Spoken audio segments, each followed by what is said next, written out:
Good afternoon, everyone. Welcome to Vanguard Life. I'm Fumi Ajumobi. This afternoon, we'll be discussing about consumer protection in Lagos State. And I'm not going to be doing it alone this afternoon. I'm here with Mrs. Oluwakemi Olubode, the JM Lagos State Consumer Protection Agency. Welcome to the show, ma'am. Thank you very much. Good afternoon. So this note, I want us to start like this. What are my rights? What are the rights of consumers? Thanks. Thank you very much.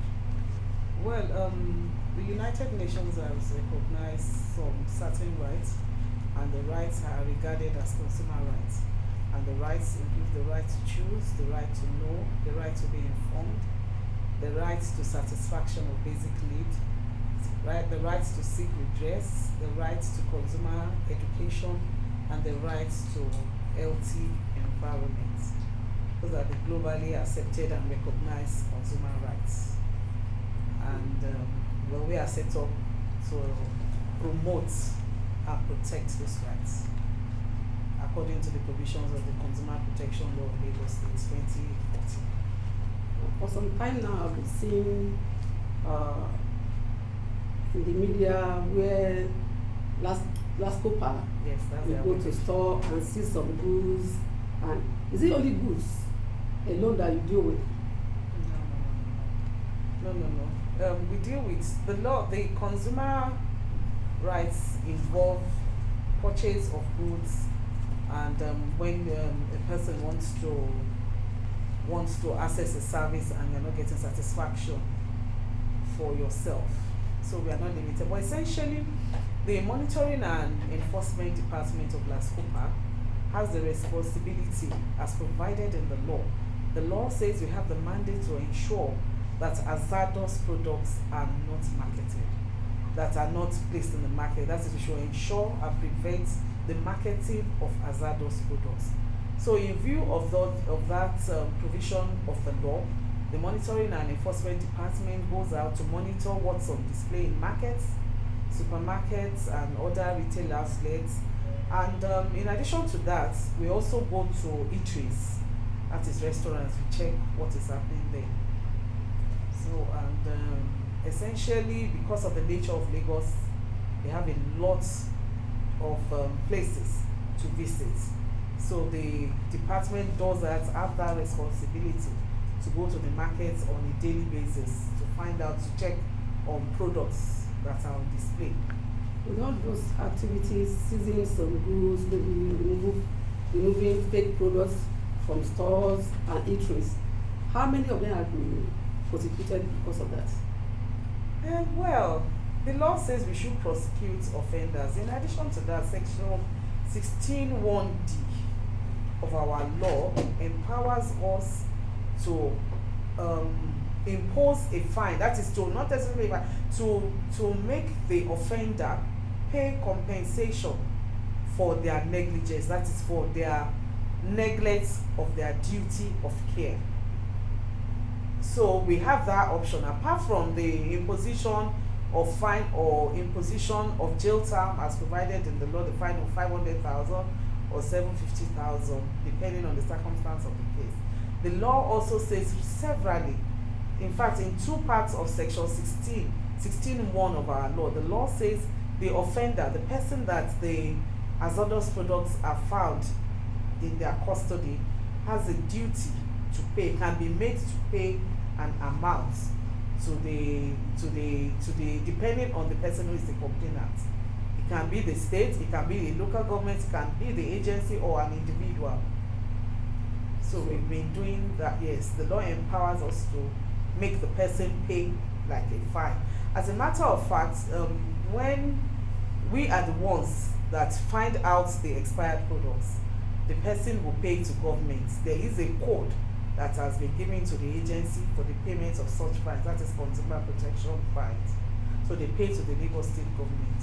Well, if it involves life, The loss of life. the loss of life, so what is, who are you going to pay the fine The to? dependents, the law says dependents of a person that is affected, that suffers a loss or injury as a result of the activity of the offender, that is the person that commits the infraction. The dependents of the person can get the fine or the compensation, as the case may be. Well, in Well, March, Pardon me. sorry, in March 2019, the Lagos State Chief Judge approved a court 8 precisely, to prosecute offenders. Well, how many offenders have you prosecuted as an agency? Well, the law, the judiciary was magnanimous. The CJ, the former CJ, was magnanimous enough to give us a consumer court, a dedicated court for prosecution of our matters, both for civil and prosecution of both civil and criminal matters. But as of today, we have 2 matters pending before the court. The 2 matters are sub judice. They are adjourned to June 28th of this year. The 2 matters involved a store in Lekki Phase 1 and another at Surulere. Yes, the position of the matter now, the court, we felt in order to get quick response in line and quick action in line with the provisions of the law, we sought the court to seal up the courts, the supermarkets. We sought the permission of the court. We asked for an order ex parte from the courts to seal up the stores. In fact, the store at Surulere is a store that we visited on 2-3 occasions. On these 2 occasions, expired products were found there. The second time we went, the owner of the store said, well, what will you do about it? You use money to buy the products, therefore we should do whatever we can do. So we felt such a shop should be sealed up. So we approached the court, and we believed we'll be able to get the order as immediately. But the court felt we need to put the person on notice. So the court ordered us to go and place the parties on notice. The other party is a big store at Lekki Phase 1. They didn't allow us access into their supermarket. And that is even an offense, another offense under our law. So they are in court now. The court said we are placing them on notice. We have to place them on notice. So I don't know. So on notice, what they said, you said they adjourned the case. Yes, the court ordered us to go and place them on notice, and therefore adjourned the matter till June 28th for further hearing. So we have to place them on notice between the last date or their last adjourned date and June 28th. But have you sealed the place up? We can't. We applied to courts for an order of courts to seal up. We applied by way of motion ex parte. We went by way of motion, that is not informing them. We wanted to spring a surprise on them. You understand? That's why we applied to the court for a motion, for an order of courts by way of motion ex parte. So what happened to consumers? Since the fake the products have been identified and people are still buying. Not fake, they're not fake. They're not expired fake. Expired products. Okay. Expired products were found in the store at Surulere. But the one at Lekki Phase 1 did not give us access to their supermarket, despite the fact that we notified them. We even sought to serve them with the compliance notice. The outlet manager refused to accept it. He said he's not accepting it from us. And at that point, we placed it. We used the substituted. We placed it on their wall. Those are the things that you see That's an exceptional. in the supermarket. What about the daily goods, the consumable that we buy outside, the tomatoes, the pepper, That's the market. The products the at the market. products in the market, even fish. I've seen a case of somebody consuming fish, and that it led to deadly case that they have to operate the person. So what do we have to do about that? Do we report to consumer agency? Yes, please. Well, have you gotten any case like that, or you've handled any case like that before? No, not as at today. Anyway, the law says that we should ensure that hazardous products are not placed in the markets or offered for sale to consumers. And what we do is we go to this. We've been to some markets. What we do is when you get, because markets are structured, they have organizations. So when we get there, we approach the executive of the market and tell them our mission there, and they cooperate. But we've had complaints that had to do with markets. There's this market that was closed down some time ago by Lagos State government, Oko, Agege markets. There's a market, a big market. Is it Oko? Somebody lodged a complaint that he bought a particular imported food supplements, a particular product from the market, and he realized when he opened it that something was wrong with it. So we approached the executive. The executive was very kind. They were very cooperative. So what they did immediately was to set up a task for that same day, and they combed the whole markets and removed all the products that were found in the market. And the particular person that thought that was like a distributor, the person that was like a distributor in the market was called for an interview, and he said truly that the main importer is an imported product, that the main importer has stopped importing the products to the market, and he admitted that the product was being phased out, and they assured us that they won't sell the products any longer. And the executive, the Babaloja of the market, gave us his word. He said to us that any moment they find the products in the market, they will do the needful. Unfortunately, shortly after, the market executive was involved with another matter, and the market was closed up by Lagos State government. So invariably, what I'm saying is, we go to anywhere products, consumables are sold, anywhere. Even the Alaba, anywhere. Until consumer report to the No. We go at this is Lagos State, and the law has empowered us to prevent and protect the rights of consumers, and by ensuring that hazardous products are not sold in markets. So we go to any market, any unit. We've been to Ekpe, Alaba, anywhere. It's not only about products, it's about services. And services. So let's come to services. Services now. NEPA is servicing the people. Power. And the power. So we have been having issues with estimated bills and all that. What is your agency doing about that? We are doing a lot. Since when we started operations March last year, we've had engagements with the DISCOs, that's IKDC and EKDP.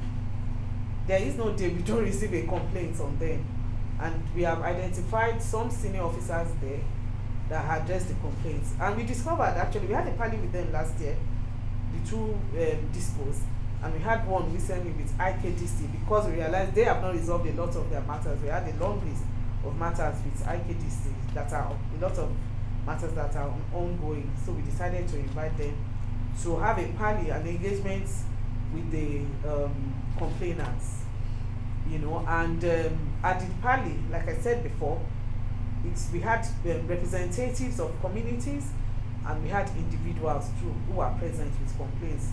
The long and short of the complaints, the majority of the complaints had to do with estimated mailing and refusal of a DISCO to give people prepaid meters. I noticed that after our last party that we had, the first party that we had with them in about this time last year, they said to us that people were complaining about increase in the bills, that why did it increase suddenly, blah blah blah. So they were responding to the mails individually. And at some point I noticed they started saying the MAP asset, that is meter access provider system, had started, that they were giving them out in batches. What they were doing then was that people that had arrears of above 100,000 were made to do an undertaking that if they can clear that arrears, they would get prepaid meters. But do we need to pay what we didn't consume? Let me explain, ma, pardon me. So a number of complainants, you won't believe it, people, some as a matter of fact, they read some meters. Some people that have meters that are the analog meters that are still working are being read, and bills are given in line with the NEC regulations. We discovered that one or two people came to the parley that said he was disputing the reading on the meter and the bill they brought, but truly they have records of all the bills. They showed it to him, and invariably he admitted that the reading was tallied with what the building. We have some cases like that, but majority of the cases are based on estimated billing. So we accosted. I was not even pleased. I felt they were operating in they were, it was the power they were using did not add up, because someone who was consuming like 8,000 naira before, or 4 or 3,000, suddenly is being given bill of 27,000 naira. 50,000. So it didn't add up. So they then explained that there are different types of meters. There is R1, R2, then the commercial, and all these different types of meters have different rates. The commercial is the highest. So it's important consumers know the kind of bill they have on their the kind of meters they have. We've seen cases where people who are in residential buildings pay commercial rates. The commercial rate is very high. It's around between 20 something naira per kilowatts or 30 something, depending on and you multiply that to the availability of power. So it's important our consumers know they know the type of meters they use. And what the DISCO say is that they calculate their estimated billing based on what they expect each meter to generate, which for me is not fair. It's not right. Some people live in big houses and they are not at home. They do not have many electrical appliances, compared to somebody who lives in a mini flat that might have all sorts of gadgets. And perhaps so they cannot basing the bills on estimation of the number of consumers on the meter, on the transformer is not right. So they also agreed. Actually, it was a very fruitful rally that we had with them on May 15. The complainants were there. It was a big, argument. At the end of the day, they agreed that, well, now what they have put in place is the meter access provider system. They have made an arrangement with a company to provide consumers with prepaid meters, and they say it started on the first Monday of May by giving people in some parts of Ikorodu, Shomolu and Abule Egba districts, and that covers a large part of Lagos. Shomolu is very wide. It extends to Gbagada, it extends to Antoni, it extends to Gbagada phase 1, phase 2, Koshofe, Magodo, Ikosi, Ketu, Alapere. It's very, Shomolu, for instance, is very wide, and it goes on like that. And they say consumers are supposed to now apply online through www.map.ikeja.electric. You'll put the application online, you fill in your details, you upload your passport photograph, you correct. If you have arrears, you will confirm. If you dispute the arrears, you will say there that you dispute it, and you go back to their office to go and rectify whatever you feel that is wrong. They may rectify if it's justified. And then people who are not unable to clear the bills can do payment plans. They allow that to do. Once you complete all that, you then submit the application. Then after a while, you go and pay. You pay depending on the kind of meter you are getting. Is it there one phase or 3 phase? Then you pay. I thought they said it's free. The prepaid meter is free. Initially, they explained one of the consumers that was at the Pali too argued that he first of all said, what's the relationship between IKEDC and the meter access provider? They said it's the private company. So they now said, so why would you now be saying when federal government says the meter is supposed to be free? But they now said because it's a private company, it's not convenient. It's not they cannot do the business without people paying for it. So that's what IKEDC has said. But where we are now, what I'm doing at the moment, what I was doing before I left, can I have water, please?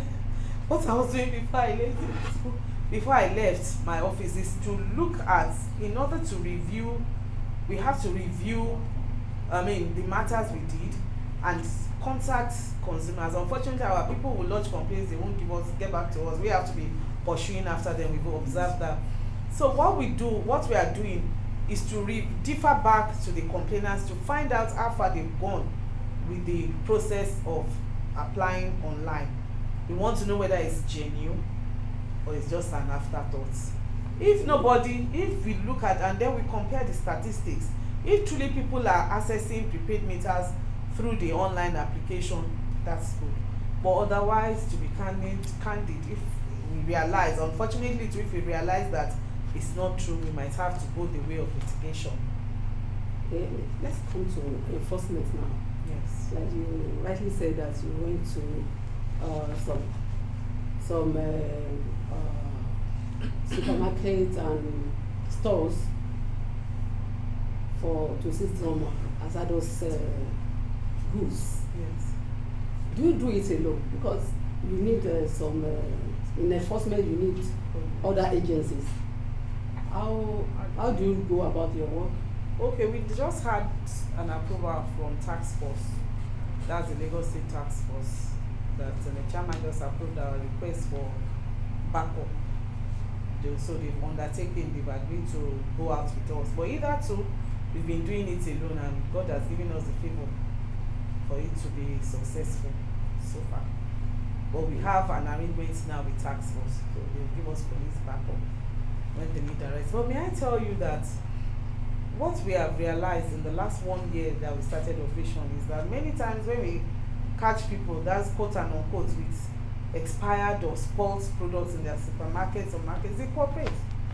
They are from your store? Well, we remove them, who allow them. It was when we first of all started that we were doing friendly visits that we allowed them to remove it, but realize that when you go back to the store, you still find other expired products with them.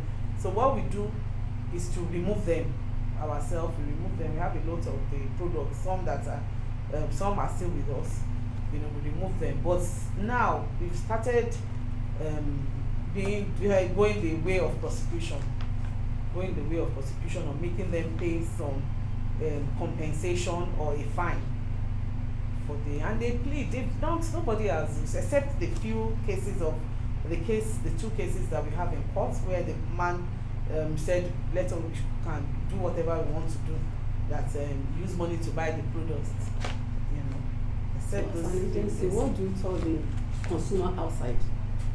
It's the issue they face every day, and your agency, many people don't know about their rights. Now you've told everyone about their rights. What do they do? What do you tell the consumers outside there? Well, what we are saying and what we continue, we have a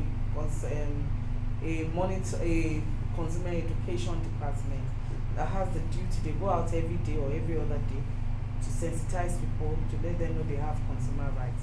So what I'm saying again to our consumers, to the good people of Lagos, is that they have consumer rights. Do not sit down aloof, giving up when your rights have been infracted or infringed on.